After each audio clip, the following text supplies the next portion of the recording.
الرحیم، السلام علیکم۔ میں ڈاکٹر نذیر صدیقی اور آپ دیکھ رہے ہیں میرا یوٹیوب چینل۔ ناظرین کرام، آج 29 نومبر ہے اور ہمارے army chief general Bajwa retire ہو گئے ہیں اور نئے army chief general Asim Munir انہوں نے جو ہے وہ اپنی ذمہ داریاں سنبھال لی ہیں۔ تو آج سوشل میڈیا میں جو لوگ کمنٹس دے رہے ہیں اس میں بہت سارے لوگ اس واقعے کو، جنرل باجوہ صاحب کے جانے کو سیلیبریٹ کر رہے ہیں، خوشی منا رہے ہیں، اور ان کے بارے میں جو کمنٹس ہیں وہ پہلے میں ہم نے کبھی نہیں دیکھے کہ کسی جانے والے آرمی چیف کے حوالے سے اس طرح کے کمنٹس دیے گئے ہوں۔ شاید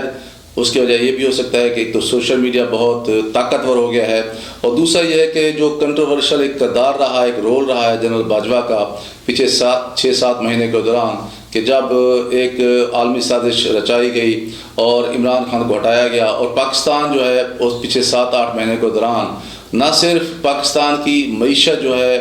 وہ بہت زیادہ کمزور ہو گئی ہے، اور اب ڈیفالٹ کا خطرہ پاکستان کے اوپر جو ہے منڈلا رہا ہے، ہمارا روپیہ بہت گر چکا ہے، ڈالر کی قیمت بہت بڑھ چکی ہے، ایون جو پیٹرولیم مصنوعات دیکھیں اب 240-50 روپے لیٹر مل رہی ہیں، جبکہ اس وقت پوری دنیا میں جو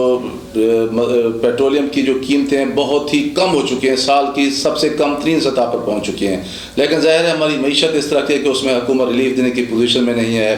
اور سرمایہ کاری جو ہے ختم ہو چکی ہے، ہمارے فارن ریزرو بہت تیزی سے سکڑ رہے ہیں، اور جو ترسیلات زر ہیں جو ہمارے اوورسیز پاکستانی بھیجتے ہیں وہ نہ ہونے کے برابر رہ گئی ہیں، پھر پورا معاشرہ آپس میں تقسیم ہو کر رہ گیا ہے، حکومت اور اپوزیشن ایک دوسرے کے ساتھ دست و گریبان ہیں، اور پھر صحافیوں کے ساتھ جو ہوا ہے وہ بھی کسی دیکھنے والے آنکھ سے پوشیدہ نہیں ہے، اور سیاستدانوں کو بھی آپ دیکھ لیں کس طرح کا کسی کو ننگا کیا جا رہا ہے، کسی کو گرفتار کیا جا رہا ہے، کسی کے خلاف FIRs کی جا رہی ہیں، تو یہ ایک عجیب سی ادھم بچا ہوا تھا 6-7 مہینے کے دوران۔ تو جتنی بھی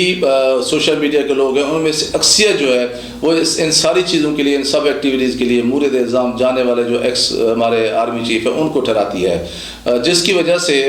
وہ جو ایک رومانس رہا ہے افواج پاکستان اور ہماری قوم کے درمیان، اس پر بھی بڑے منفی اثرات مرتب ہوئے ہیں۔ تو بہرحال یہ بڑی انفارچونیٹ بات ہے، کیونکہ ہم نے 70 سال میں ہمیشہ یہی دیکھا ہے کہ پاکستان کی قوم نے ہمیشہ اپنی فوج کے ساتھ عشق کیا ہے، رومانس کیا ہے، اور اس کی دل سے قدر کی ہے، ہمیشہ اس کو سپورٹ کیا ہے۔ البتہ یہ پہلا موقع ہے کہ اس طرح کی لا تعلقی کے جو ہے صورتحال ہم دیکھ رہے ہیں، اور اس کی ساری جو ذمہ داری ہے وہ جو جنرل باجوہ پہ جو ہے لوگ ان کو ذمہ دار جانتے ہیں۔ اور پھر ہمارے بہت ہی معروف صحافی ارشد شریف شہید، انہوں نے جس طرح شروع میں سوال اٹھائے تھے کہ وہ کون تھا جس نے بہت ساروں نے سوال اٹھایا کہ بھی امریکہ کے ساتھ مل کر یہ سازش کی اور PDM کو مسلط کیا، اور پھر یہ امریکہ کو جا کے بتایا کہ بھی روس کے دورہ جو امریکہ عمران کا تھا اس میں ہمارا کوئی عمل دخل نہیں تھا، اور بہت ساری ایسی انہوں نے باتیں کی تھیں جو واقعی اس طرح کی تھیں جو دل کو لگتی تھیں، تو اسی وجہ سے پھر ان کی جان بھی چلی گئی۔ تو یہ جو ایک گھٹن تھی، حوث تھی پچھلے کافی مہینوں سے، آج لوگوں نے واقعی یہ اب سوشل میڈیا میں یہی چل رہا ہے کہ انہوں نے آج کے دن کو نجات کے دن کے طور پر وہ منا رہے ہیں، اور یہ ساری چیزیں جو ہے نا وہ ویسے حیرانی بھی ہیں اور ویسے پریشانی بھی ہیں، اور ان ملکوں کے لیے جو ہماری افواج پاکستان سے محبت کرتے ہیں ان کے لیے بہت تکلیف دہ صورتحال ہے۔ بہرحال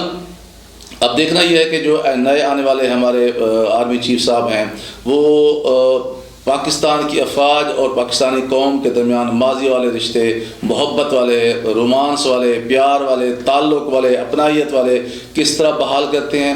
ایک دوسرا یہ ہے کہ جو حکومت اور اپوزیشن کے درمیان ڈیڈ لاک ہے، اور PTI جو ہے وہ ریزائن کرنے جا رہی ہے خیبر پختونخوا اور پنجاب سے، ظاہر ہے اس سے بھی ایک ڈیڈ لاک مزید پیدا ہوگا، اور ملک کی جو صورتحال ہے وہ بہت ہی پہلے ہی خراب ہے، تو اس میں وہ ان کا کیا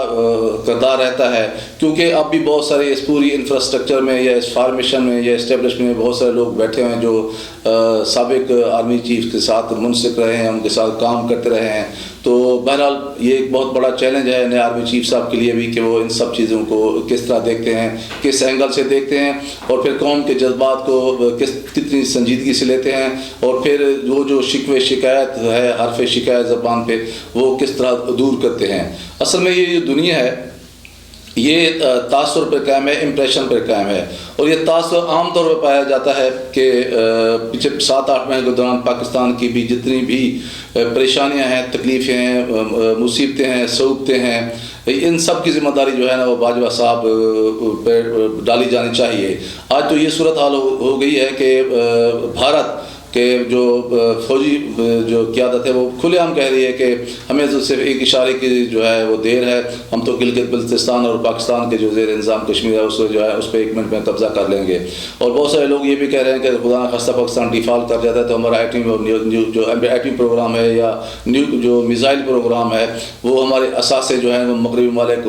وہ لے لیں گے، اس کے بعد ہی ہمیں پھر جو ہے وہ کچھ ریلیف ملے گا، بصورت دیگر پاکستان جو ہے ڈیفالٹ کر جائے گا۔ تو جتنے منہ اتنی باتیں، بہرحال یہ ایک حقیقت ہے کہ کافی مہینوں کے بعد آج پاکستانی قوم کی اکثریت نے سکھ کا سانس لیا ہے، اور یہ امید بھی رکھ رہی ہے پاکستانی قوم، اور دعا بھی کر رہی ہے کہ نئی جو ہماری اسٹیبلشمنٹ آئی ہے وہ پاکستانی قوم کے جذبات کو سمجھتے ہوئے اس طرح کے اقدامات ضرور اٹھائے کہ ہمارے جو صحافیوں کے اندر ایک خوف پایا جاتا ہے، سیاستدانوں کے اندر خوف پایا جاتا ہے، یا مجموعی طور پر جس طرح مختلف ادارے لوگوں کے خلاف لوگوں کے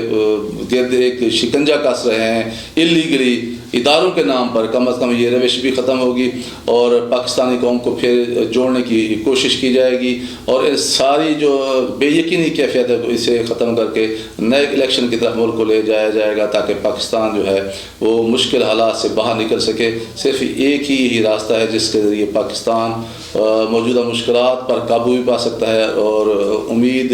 کی جو کرن ہے وہ بھی پاکستان کے دالان میں جو ہے وہ طلوع ہو سکتی ہے۔ ناظرین کرام، آج کے ویلاگ کے لیے اتنا ہی، پھر ملتے ہیں انشاءاللہ اگلے ویلاگ میں، اس وقت تک اجازت، السلام علیکم۔